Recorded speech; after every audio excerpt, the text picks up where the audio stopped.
Welcome to knowledge mall.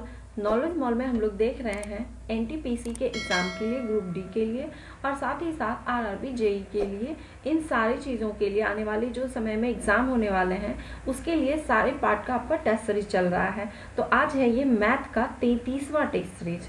तो चलिए लगाते हैं हम इसका टेस्ट।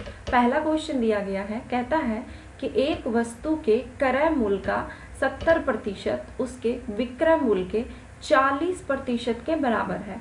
लाभ या हानि का प्रतिशत क्या है? तो चलिए इसे बनाते हैं। कहता है कि क्रय मूल्य का 70% और विक्रय मूल्य का 40% बराबर है। तो ये हो गया क्रय मूल्य और विक्रय मूल्य। क्रय मूल्य का 70%, 70/100 भी लिख सकते हैं या परसेंट, चूंकि दोनों में है तो ऐसे भी ये कट जाएगा। और एसपी का यानी कि सेलिंग प्राइस विक्रय मूल्य का 40%, ये दोनों आपस में बराबर है। ये कट हो जाएगा 100, यहाँ से 0 0 कट हो गया।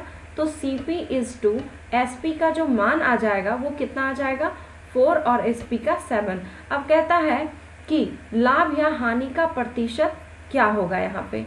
तो देखिए, अगर CP है 4 और SP है 7 तो क्या होगा, लाभ होगा कितने का, 3 का। आपको बताना है लाभ प्रतिशत। लाभ 3 का, लाभ हमेशा कम पे इंटू 100, ये कट जाएगा 25 बार में, तो 75% का हो जाएगा लाभ। Answer option number C. Next question देखते हैं।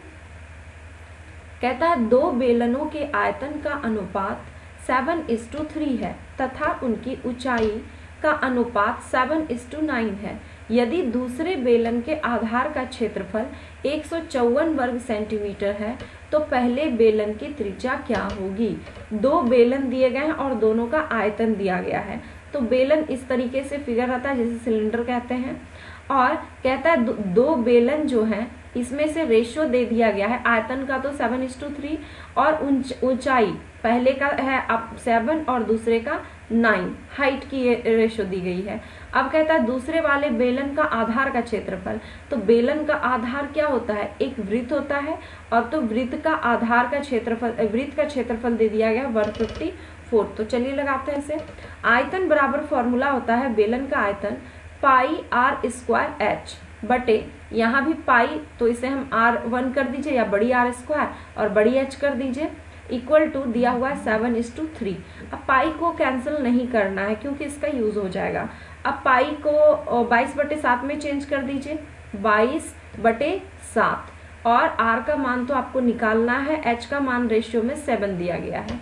यहाँ पे πr² क्या है, वृत्त का क्षेत्रफल है, और कहा गया कि दूसरे बेलन का आधार का क्षेत्रफल 154 है, तो πr² की जगह पे 154 लिख सकते हैं। और ऊंचाई कितनी दी गई है, 9 रेशियो में, और यहाँ पे दिया गया है 7/3। अब यहाँ पे 22/7 नीचे लिख लेंगे, हो जाएगा 154 और गुने 9, ऊपर बच जाएगा r² गुने 7 और इक्वल टू 7/3। अब इसे कट करते हैं, कट करेंगे, ये कट हो जाएगा आपका 7 टाइम में, ये 7 और 7 कैंसिल, 3 से कट कर दीजिए 3 टाइम में। अब क्रॉस में मल्टीप्लाई करेंगे तो r² इक्वल टू 7 × 7 × 3, स्क्वायर को बराबर के इस साइड करेंगे तो बन जाएगा रूट। अब r का मान यहाँ पे क्या लिख सकते हैं हम, 7√3 सेंटीमीटर। ये हो गई पहले बेलन की त्रिज्या, 7√3 सेंटीमीटर। आंसर हो जाएगा ऑप्शन नंबर सी। अगला क्वेश्चन देखते हैं। कहता है A, B और C को 8400 रुपया प्राप्त होते हैं तथा वह इससे आपस में क्रमशः 6:8:7 के अनुपात में बांट लेते हैं। यदि उनकी बचत का अनुपात क्रमशः 3, 2 और 4 है तथा B जो है 400 रुपया बचाता है तो क्रमशः A, B, C के व्यय का अनुपात बताइए। सबसे पहले देखिए A, B और C, यहाँ पे दिया गया है इनका जो बांटना है धन 6:8:7 के रेशियो में, और टोटल कितने हैं 8400 रुपया। तो सभी को अगर हम जोड़ दें तो कितना हो जाएगा, 21 हो जाएगा। तो ऐसा लिख सकते हैं हम कि 21x बराबर कितना 8400, ये कट जाएगा और x का मान आ गया 400। इन तीनों में x इंक्लूड है तो a का धन कितना हो जाएगा 2400, b का धन कितना हो जाएगा 3200 और सी का हो जाएगा 2800। ये रुपये में आ गए, तीनों का बंटवारा होके। अब यहाँ पे फिर कहा गया क्या कि यदि उनकी बचत 3, 2 और 4 के रेशियो में है तो बचत, अब बात की गई है बचत की, ए, बी और सी। यहाँ पे 3, 2 और 4 में दिया गया है और बी की बचत कितनी है 400 और बचत कितनी है 2 में। तो यहाँ पे 2y या x भी करे तो कोई दिक्कत नहीं, क्योंकि ऊपर का मान तो हमारा क्लियर हो चुका है। तो चलिए आपके लिए y ही रख देते हैं। 2y इक्वल टू 400, तो y का मान कितना आ जाएगा 200 और इन तीनों में y इंक्लूड है। तो इस तरीके से a का कितना हो जाएगा 600, ये बचत है, b का 400 और c का 4y यानी कि 4 × 2 कितना हो जाएगा 800। ये हो गया बचत।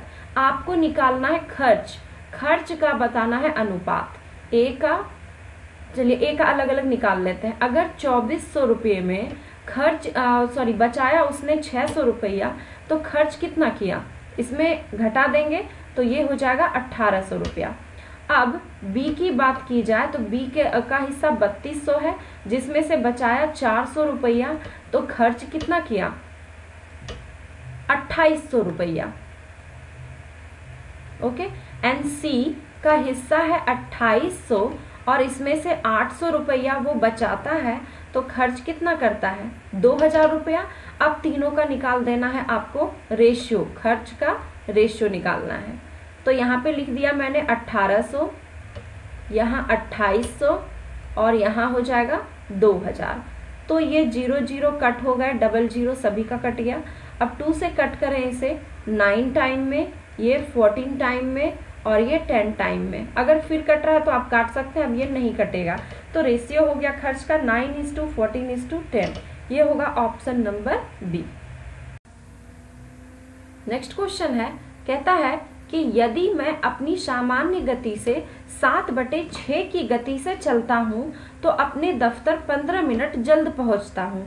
मैं दफ्तर पहुँचने में सामान्यतः कितना समय लेता हूँ। चलिए इसे बनाते हैं। एक है वास्तविक गति, यानी कि जो जनरली वह जाता है जिस चाल से, और एक अलग दिया गया है चाल। तो कहता है कि सामान्य गति से 7/6 की गति से जाता हूँ। सामान्य गति से तुलना की गई है, तो इसे आप मान लीजिएगा 6x और इसे मान लीजिएगा 7x। अगर आपको ऐसे समझ में नहीं आता कि कैसे मान लेते हैं, तो वास्तविक गति को आप मानिए x, तब ये कितना हो जाएगा 7x/6, इसका रेशियो होगा। अब क्या करें, एलसीएम लेके मल्टीप्लाई, एलसीएम किसका, तो x के नीचे तो कुछ नहीं 1 है, तो 1 और 6 का एलसीएम 6 होगा और दोनों साइड कर दें मल्टीप्लाई। तो यहाँ पे देखिए कितना आ गया 6x और 7x आ गया ना। तो आपको अगर ये समझ में नहीं आता डायरेक्ट मानने के लिए, तो आप ऐसे मान सकते हैं। अब कहता क्या है, ये चाल का रेशियो दिया गया था, चाल का अपोजिट होता है समय, ये 7x और ये 6x। अब कहता है कि दफ्तर 15 मिनट जल्दी पहुंचता है। जल्दी का मतलब पहले जितना टाइम लगता था और अब जितना टाइम लगता है, दोनों का अंतर है 15 मिनट का, और यहाँ दोनों का अंतर कितना 1 का, यानी x का, x इक्वल टू हो गया 15। तो पूछा गया कि सामान्यतः कितने बजे जो है मैं समय लेता हूँ ऑफिस पहुंचने में। तो सामान्यतः तो वो 7x समय लेता है, क्योंकि उसका चाल वास्तविक कितना था 6x। तो समय बराबर यहाँ कितना हो जाएगा 7x, 7 × 15, तो हो जाएगा 105 मिनट इसका answer, option number D. Next question देखते हैं। 3 पुरुष अथवा 4 महिलाएं एक काम को 120 दिनों में पूरा कर सकते हैं। 12 पुरुष तथा 16 महिलाएं उसी कार्य को कितने दिनों में पूरा करेंगे। तो देखिए यहाँ पे सबसे पहले आपको मैन और वुमेन का रेशियो निकालना होगा। तो 3 पुरुष मैन को लिख दिया हमने, ये कार्य करता है 120 दिन में, और 4 वुमेन भी उस काम को करती है 120 दिन में, इक्वल है। ये तो कट ही जाएगा। अब मैन और वुमेन का रेशियो आ जाएगा 4:3। अब दोनों में से या तो इसे लेके चलें या फिर इसे, दोनों में से किसी को भी आप लेके चलेंगे तो आंसर 100% आएगा। तो 3 मैन इंटू 120, कि 3 पुरुष जो है किसी काम को अगर 120 दिन में करते हैं, तो 12 पुरुष और 16 महिलाएं उसी काम को कितने दिनों में करेंगी, तो x दिनों में। अब मैन की वैल्यू हम लोग पुट करते हैं, 3 इंटू मैन की वैल्यू 4 दे रखी है, इंटू 120। फिर यहाँ पे अगर रखेंगे तो 12 गुने मैन की वैल्यू 4 और 16 गुने वुमेन की वैल्यू 3। इंटू लिखेंगे x, इसे 12 इंटू 120 लिख सकते हैं। यहाँ पे हो जाएगा 48 और यहाँ भी 48, दोनों को जब ऐड करेंगे तो कितना हो जाएगा 96 इंटू एक्स। अब यहाँ पे इसे काटते हैं, 12 से काट सकते हैं आप, 12 से कट जाएगा 8 बार में और 8 से कट जाएगा 15 बार में, यानी कि x का मान कितना आया 15, यानी 15 दिनों में उस काम को पूरा कर सकता है। ऑप्शन नंबर बी हो जाएगा इसका आंसर। नेक्स्ट क्वेश्चन देखते हैं। कहा गया कि 3 धावकों की गति का अनुपात है 3:4:6। समान दूरी तय करने में उनके द्वारा लिए गए समय का अनुपात क्या होगा। दूरी सभी का समान है लेकिन चाल अलग अलग है, इसीलिए रेशियो भी अलग अलग आ गया है 3:4:6। जब दूरी समान है तो पूछा जा रहा है कि समय कितना लगेगा इन तीनों को वही दूरी तय करने में। तो समय के लिए हम क्या करेंगे, a का समय निकालना है तो a को आप इग्नोर कीजिए, 6 और 4 को मल्टीप्लाई कर देंगे, कर दिया मल्टीप्लाई। अब b का निकालना है तो b को इग्नोर कीजिए, 6 इंटू 3 करेंगे हम मल्टीप्लाई। अब c का निकालना है तो 3 इंटू 4 को करेंगे मल्टीप्लाई, 3 इंटू 4। अब जो कट रहा है आप उसे कट कर सकते हैं, आप कट कर दें इसे 3 और इसे 2 टाइम में, 2 इसे कट कर दें आप 3 टाइम में और ये 2 टाइम में, ये हो जाएगा रेशियो 4:3:2, यानी कि ऑप्शन नंबर सी हो जाएगा इसका आंसर। नेक्स्ट क्वेश्चन देखते हैं। कहता है एक रेलगाड़ी बिना किसी स्थान पर रुके 90 किलोमीटर प्रति घंटे की औसत गति से एक निश्चित दूरी तय कर सकती है, पर गाड़ी को बार बार रुकना पड़ता है जिस कारण इसकी चाल घटकर 72 किलोमीटर प्रति घंटे रह जाती है। रेलगाड़ी प्रति घंटा कितने मिनट रुकता है। मीन्स कि पहले 90, मतलब कि अगर कहीं पे नहीं रुके तो वह दूरी तय करने में 90 के स्पीड से वह जाता है, लेकिन अगर बीच बीच में उसे रुकना पड़े तो चाल उसका घट जाता है और हो जाता है 72। तो इसमें ये पूछा गया कि प्रत्येक घंटा वह कितने मिनट रुकता है, यानी 1 घंटे गाड़ी चली तो कितने मिनट रुका होगा, इस तरीके से आपसे पूछा जा रहा है। तो देखिए 90 किलोमीटर चलने में उसे कितना टाइम लग रहा है, 1 घंटे का, यानी 60 मिनट हम इसे लिख सकते हैं। तो 1 किलोमीटर जाने में उसे कितना टाइम लगेगा, कम टाइम, तो 60/90 मिनट। अब तो 72 किलोमीटर जाने में उसे कितना टाइम लगना चाहिए, ये रियल टाइम आपका निकल के आएगा। अब इसे 0 कट कर दें, 9 से कट कर दें 8 बार में, तो 48 मिनट का समय उसे लगना चाहिए था, लेकिन 72 किलोमीटर जाने में उसे कितने टाइम लग रहा है, 1 घंटे, यानी कि 60 मिनट का टाइम लग रहा है। तो समय जो है, क्या समय का अंतर हो रहा है, जाना चाहिए 48 मिनट में ही, लेकिन लग रहा है 1 घंटे 60 मिनट का समय लग रहा है। तो वहां पे ये रुकने में कितना टाइम ले रहा है, यानी कि 1 घंटे में वह कितने देर रुक रही है, 60 मिनट समय लगना चाहिए था, 48 मिनट समय लगना चाहिए था, लेकिन 60 मिनट का समय लग रहा है।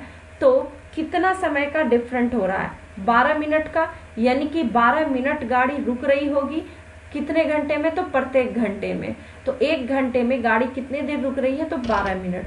ऑप्शन नंबर डी होगा इसका आंसर। नेक्स्ट क्वेश्चन देख लेते हैं। कहता है कि 6 7 8 9 5 6 7 4 8 9 5 9 ये आंकड़े दिए गए हैं और इन आंकड़ों का निकालना है आपको रेंज। तो ये बहुत ही इजी है, रेंज निकाला कैसे जाता है, तो बड़ी संख्या में आपको माइनस कर देना है छोटी संख्या को। सबसे बड़ी संख्या कौन सी है, 9, और सबसे छोटी संख्या यहाँ पे नजर आ रही है 4, माइनस कर दीजिए तो 5 आ गया इसका रेंज। Option number D.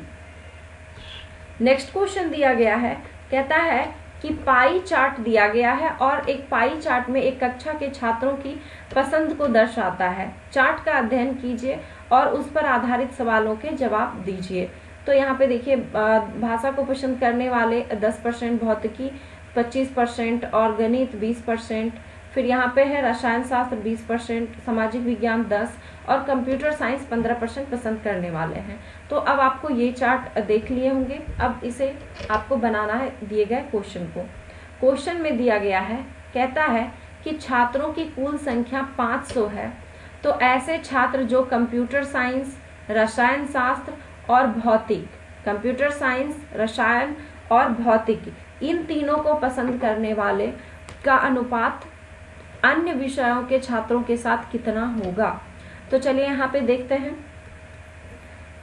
पूछा गया था उसमें क्या, कंप्यूटर साइंस, रसायन शास्त्र और भौतिकी, इन तीनों के बारे में पूछा गया था। जब पाई चार्ट आया है तो एक चीजें जान लीजिए, जब परसेंटेज में दिया गया हो सभी चीज, तो जब इन सारे चीजों को आप जोड़ेंगे, जितने भी चीजें दी गई है यहाँ पे, तो वो हमेशा 100% आता है। ओके, एंड जब आपका ये सारी चीजें डिग्री में दी हुई हो तो वो सारे का योग 360 डिग्री आता है। ये चीजें हमेशा याद रखें, बार बार कभी जरूरत पड़े तो सभी को जोड़ने की जरूरत नहीं है। याद रखिए 100% ही होता है परसेंट में, और डिग्री में 360 डिग्री। तो पूछा गया कि इन तीनों को पसंद करने वाले और जो बाकी बच गए उनका रेशियो आपको बताना है। तो यहाँ पे देख लीजिए, भौतिकी है 25%, फिर है कंप्यूटर साइंस 15% और रसायन 20%। सभी को जोड़ देंगे तो कितना आ जाएगा, 60%। और इसका रेशियो बताना है आपको किससे, जो और बच गए हैं। बच गया कौन, भाषा, भौतिकी और सामाजिक, और फिर मैथ आपका बच गया। ठीक, तो जब यहाँ पे अब नहीं कि सबको जोड़ना है, भाषा 10%, गणित 20%, फिर सामाजिक विज्ञान 10%, तो इस तरीके से आपको जोड़ना नहीं है। मैंने बताया कि टोटल 100% होते हैं। 100% में 3 विषय का अगर आपका 60 आ गया तो बाकी बचे हुए का योग कितना आना चाहिए, 40 आना चाहिए। कंफर्म। अब इन दोनों का रेशियो बताना है आपको, तो चलिए निकालते हैं। 500 टोटल संख्या दी गई है, तो 500 का 60% था इन तीनों को पसंद करने वाला, जो ये क्वेश्चन में दिया गया है। 0 0 कट हो जाएगा, 300 आ गए। फिर इसी 500 का, या फिर आप शेष लिख सकते हैं कि 500 में 300 घटा के बाकी बचे 200, या फिर 500 का डायरेक्ट आप बचे हुए जो थे 40% उसका भी निकालेंगे तो आपका 200 आएगा। आपको जैसे इजी लगे आप वैसे निकालिए। और अब इन दोनों का रेशियो निकाल देना है। ओके, बटे में निकालें या फिर ऐसे करके 0 0 कट आएगा, 3:2, यानी कि 3/2 आ जाएगा इसका answer, option number C. Okay, चलिए अगला सवाल देखते हैं। कहता है कि यदि कक्षा में कुल 80 छात्र हैं तो उसमें कितने छात्रों को कंप्यूटर साइंस पसंद है। देखते हैं कंप्यूटर साइंस कितने को पसंद है। कंप्यूटर साइंस यहाँ पे देखिए 15% को पसंद है। चलिए अब बनाते हैं इसे। अगर कुल छात्रों की संख्या 80, इसमें से कितने छात्र पसंद कर रहे थे, तो फिर से देख लीजिए 15%। चलिए अब बनाते हैं। तो 80 का निकाल लेंगे हम कितना, 15%। 20 से कट कर दें 4 बार में, और ये 5 बार में। 5 से कट कर दें 3 बार में, कितना आ गया, 12। तो कितने छात्र हैं जो कंप्यूटर साइंस पसंद करते हैं, तो छात्रों की संख्या 12, ऑप्शन नंबर बी हो जाएगा इसका आंसर। तो आई होप कि वीडियो आपको पसंद आया होगा। तो अगर वीडियो पसंद आया तो प्लीज़ एक लाइक कर दें, और इसे जितना ज़्यादा हो सके इसे शेयर करें, ताकि जो स्टूडेंट जिन्हें की सुविधा नहीं मिल पाती पढ़ने की, उन तक ये पहुंचाइए, ताकि वो भी पढ़ के और एग्ज़ाम को क्रैक कर सके, क्लियर कर सके।